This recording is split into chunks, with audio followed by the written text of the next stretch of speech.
सभी का स्वागत है मेरे YouTube चैनल पर। और आज हम करने वाले हैं विक्टोरियन राइटर्स की सीरीज़ का 14th राइटर एमिली ब्रोंटे हम पढ़ने वाले हैं।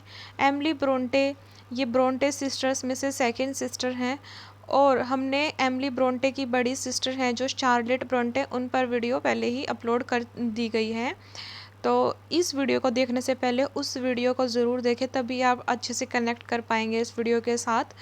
और विक्टोरियन राइटर्स सीरीज़ की प्लेलिस्ट का जो लिंक है वह डिस्क्रिप्शन में दिया हुआ है, तो एक बार ज़रूर विज़िट करें।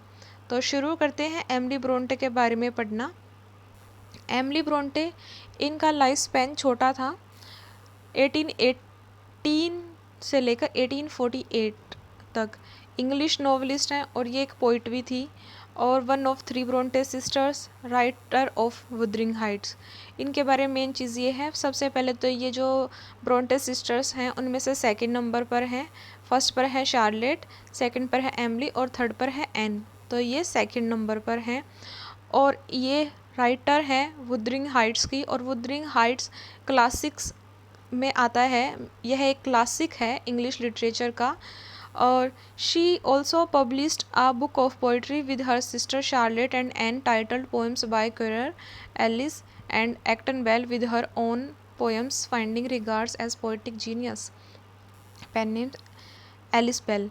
ये हमने जब शार्लेट ब्रोंटे के बारे में पढ़ा था तब हमने पढ़ा भी था कि इन तीनों बहनों ने अपना मेल स्यूडो नेम्स रख लिए थे और उसके नाम से पब्लिश कराए थे। तो उन्होंने एक पोइट्री लिखी थी और वह पब्लिश कराई इन तीनों बहनों ने, शार्लेट, एमिली और एन ने। और उसका जो टाइटल रखा था वह यह था Poems by Currer, Ellis and Acton Bell. और जो ये सेकंड नंबर की एलिस, ये हैं Emily Bronte with her own poems finding regarding as poetic genius. और देखिए ये है कुरर, सी से शार्लेट, सी से कुरर, एलिस, ई से एमिली और ई से एलिस, और एक्टन ए से एन। तो इन्होंने ना अपने नाम के जो फर्स्ट लेटर हैं उन्हीं लेटर से अपने स्यूडो नेम्स उठाए हुए थे, बट ये मेल स्यूडो नेम्स उठाए हुए थे इन्होंने। एमिली ब्रोंटे का जो यह नोवेल है वुदरिंग हाइट्स, यह पब्लिश हुआ था 1847 में। यह इसका एक इकलौता नोवेल है, मीन्स एमिली ब्रोंटे का क्लासिक इंग्लिश लिटरेचर में वुदरिंग हाइट्स 1847 में पब्लिश होता है और यह इसका इकलौता नोवेल है और जिसके प्रोटैगनिस्ट हैं Heathcliff. Wuthering Heights violence and passion led the Victorian public and many early reviewers to think that it had been written by a man.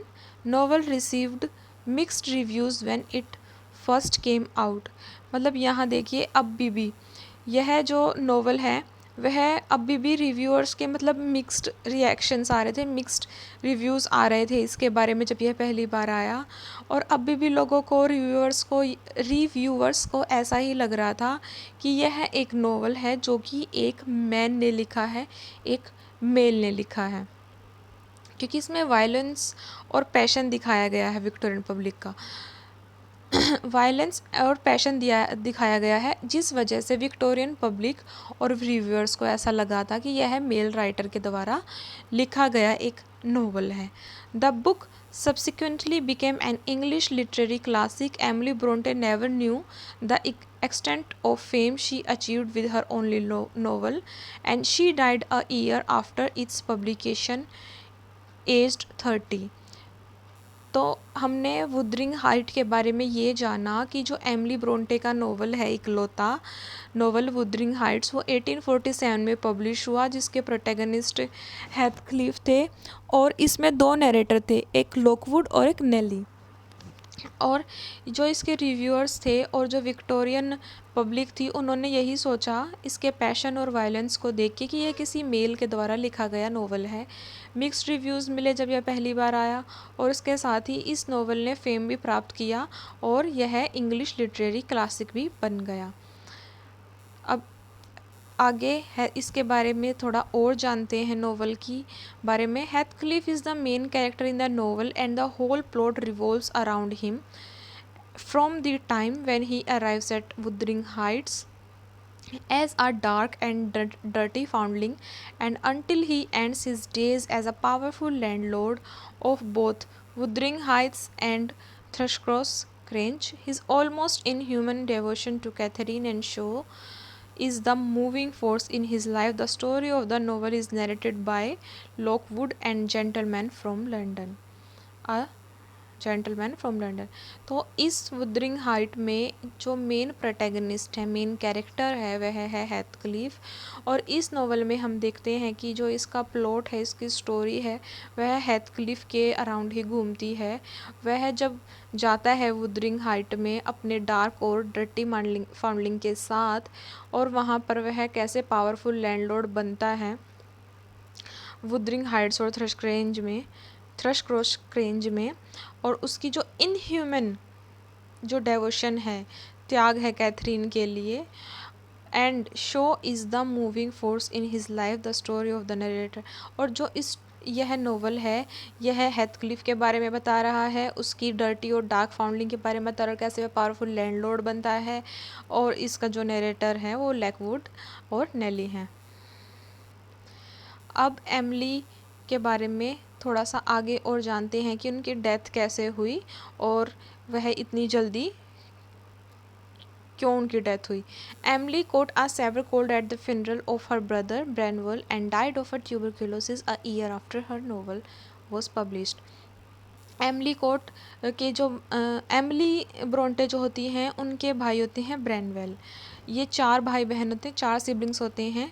और जो इनके भाई होते हैं ब्रैनवेल, उनकी डेथ हो जाती है। ये उनकी फ्यूनरल पर जाती हैं और वहाँ 1 हफ्ते बाद ही इन्हें फ़ीवर लग जाता है और बाद में पता लगता है कि इन्हें ट्यूबरकुलोसिस हो गया है। और ये ज़्यादा रेमेडीज़ ही ले रही हैं, डॉक्टर्स पर इतना बिलीव नहीं कर रही हैं।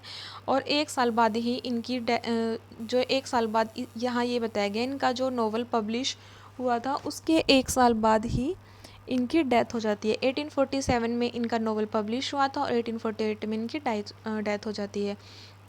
और जब ये रेमेडीज़ ही ले रही थी, डॉक्टर्स से ट्रीटमेंट नहीं ले रही थी ज़्यादा, तो इनकी जो बहन है सबसे बड़े वाली शार्लेट ब्रोंटे, उन्होंने लिखा था, she grows daily weaker, the physicians opinion was express to obscurely to be of use, he sent some medicine which she would not take, moments do so dark as these I have never known, I pray for God's support to us all. Means जो ये होती हैं Charlotte ब्रंटे, वो इतना ज़्यादा परेशान हो जाती हैं उनको बीमार देखकर कि उसकी छोटी बहन बीमार है, और वह इतनी ज़्यादा वीक हो जाती है। तब वह लिखती हैं, वह डर डर में लिखती हैं, डरते हुए, कि जो इनकी बहन है एमिली ब्रोंटे, वो इतनी ज़्यादा वीक हो गई है।